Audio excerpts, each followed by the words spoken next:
Welcome back, coaches and consultants. So in today's episode, we're going to discuss about how is it that you can make a Facebook ad campaign for your own coaching, for your consulting business. But before that, if you haven't still subscribed to my channel, make sure that you hit the subscribe button, press the notification icon, and then like, share, and comment this video if you find value in this. So let's get started. When it comes to building out a Facebook ad campaign, we have a few prerequisites that you need to fulfill. As told in my previous video, how to make a Facebook business manager. If you don't know how to make a Facebook business manager, make sure that you find that particular video anywhere in this particular link or anywhere up in this video. So assuming that you already have built out your Facebook business manager, the next step is that you have to create your ad account. Now over here on my screen, I have the link of business.facebook.com. Essentially what you have to do is that I'm assuming that you're the admin of the business manager because you have created the business manager from your own email and your Facebook profile. Now head on to the ad account button over here, click on add an ad account. Click on create a new ad account. So essentially Facebook says that you need a new ad account for your business, right? Make sure that you name the ad account. Let's name this as FDM, which stands for Alters Marketing 2. Make sure that the time zone and the currency that you select should be appropriate. It's because we cannot change the time zone and the currency once the account is up and ready. So let's take GMT +5 and currency as US dollars. Click on next, and then Facebook will ask you who will use this account. It's going to be either you, which is your business, or another business or client. In your case, primarily, it's going to be your business, right? And then click on create. Now the ad account has been made. Assign the ad account to the relevant people. In this case, in this business manager, I'm the only person. So click on this and then click on manage ad accounts, which is like the full control. Click on assign. The next step, once the ad account has been created, you have the number of the ad account as follows, as the one on the blue. The account has been created and added to your business manager account. You can now add payment information for your account. You have two options. Either you can add the payment information right now, or you can click on close. But if the payment is missing, you will be able to launch the ads, but the ads won't run in actuality. It's because you need to add the card payment information, etc. Now click on add payment information and then proceed ahead with the payment methodology. Assuming all of this is basically set up, the next step is that we have to make or launch the ads. Now this is how a standard account will look something like this. Since on this account I have multiple ad spend, multiple campaigns, etc. The account that you essentially will have will be empty. You won't have any campaigns or ad sets or ads over here, right? A standard ad account will look something like this. The very first step is that you have to create a particular campaign.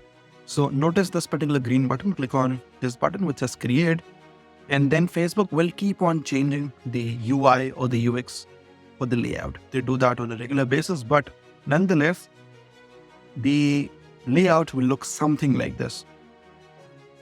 The very first step is that we have to decide between the buying type, which is either we are opting for an auction or either are we opting for a reservation. I wouldn't suggest that we opt for a reservation. I mean, 99% of the ad campaigns out there use auction as the buying type. The next step is that we have to choose a campaign objective. The campaign objective essentially stands for what is it that we need from the campaign. Do we need more brand awareness? Do we need more traffic? Do we need more engagement? Do we need more leads? Do we need more app promotion? Do we need more sales, etc.? What is it that we want? Awareness, when it comes to awareness is good for reaching out, building brand awareness, video views, tour education awareness, etc. Something to keep in mind, coaches and consultants, is that if you really want leads and if you really want conversions or purchases, the only objective that you should be going forward with should either be leads, if you're looking forward to generating leads, and if you're looking forward to generating conversions, should be opting for sales. Every other thing over here, in my opinion, is pure fluff. But nonetheless, it is important to know what the campaign objectives are. Traffic. Traffic is essentially a objective which is good for sending people to the destination such as your website, your Instagram profile, your Facebook event, etc. For example, if you have written a blog post and you want people to essentially read them or let's say visit your website, then the traffic objective is good.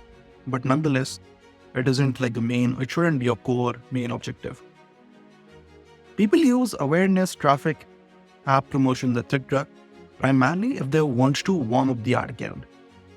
By warming up, I mean whenever you have a new ad account, it is always a good practice to warm that account by spending a few cents or few dollars, such as $10 or $15, so that Facebook essentially understands that, hey, this particular advertiser is a legit advertiser, and we can promote the ads that they essentially launch. Engagement is good for having more video views, post engagement such as gaining social currency such as likes, comments, shares, etc. on your ads. For video views, again, engagement is a good objective. Now, this is one of the best objectives out there. If you're a coach or a consultant who's looking forward for more webinar signups, looking for more leads, be it on Facebook leads, using the Facebook lead forms, or be it the conversion leads, your website leads. This is like a really good sort of like a objective. App promotion.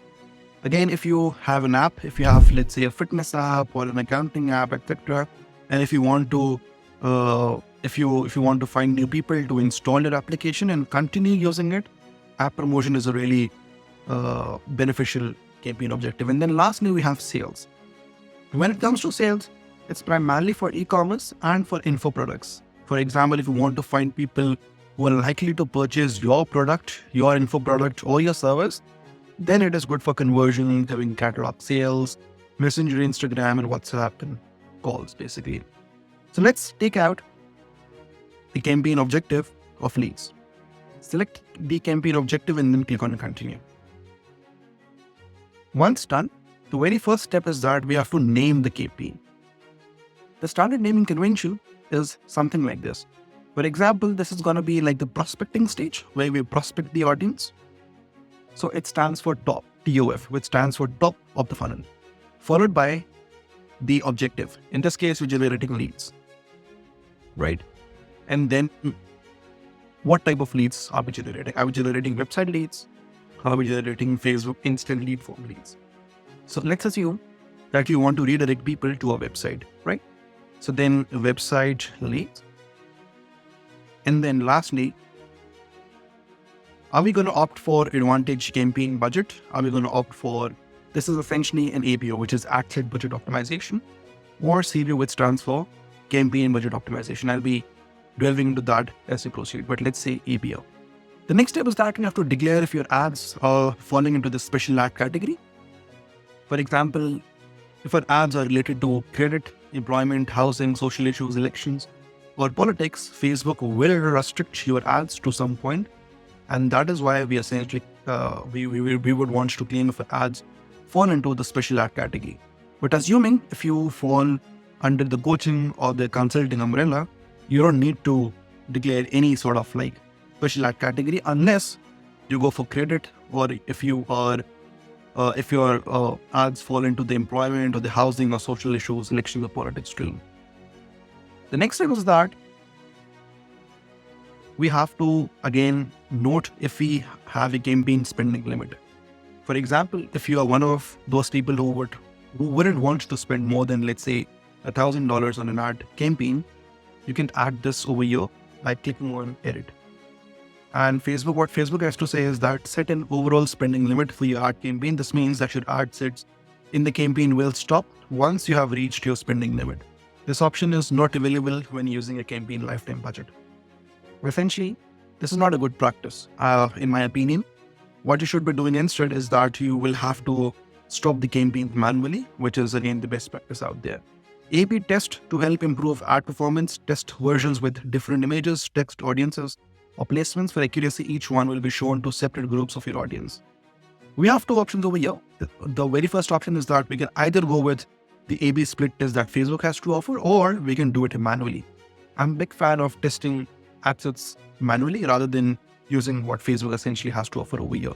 And lastly, advantage campaign budget. It used to be ad set budget optimization or campaign budget optimization. Essentially what it means is that if you have this turned off, what Facebook will do, what Meta will do, is that Advantage campaign budget will distribute your budget across currently delivering ad sets to get more results depending on the performance goal choice and the bid strategy. You can control spending limit on each ad set. Essentially what it means is that if you have more than one ad set, you can decide how much do you want to spend on each ad set. If this option is turned off. If this option is turned on, it means that Facebook will be spending on the campaign level. Facebook will decide, or Meta will decide, which ad sets deserves like the best budget, and then place the majority budget in that particular ad set. The best practice is that if you haven't ran any ads, you need to turn this off and then click on the next step. The next is about making the ad set or the ad group, let's say. And this is like a new topic. I'll be introducing that to the next video. Until then, make sure that you hit the subscribe button. And if you haven't seen my previous video, which is about step-by-step guide to creating your Meta Business Manager or creating your Meta Business Suite, make sure that you check that out by clicking on the link in the video. And lastly, I'm offering a free ebook by the name of 11 Social Media Ads Secret Finally Revealed. Make sure that you avail that if you are a coach or a consultant. That would be it. Thank you.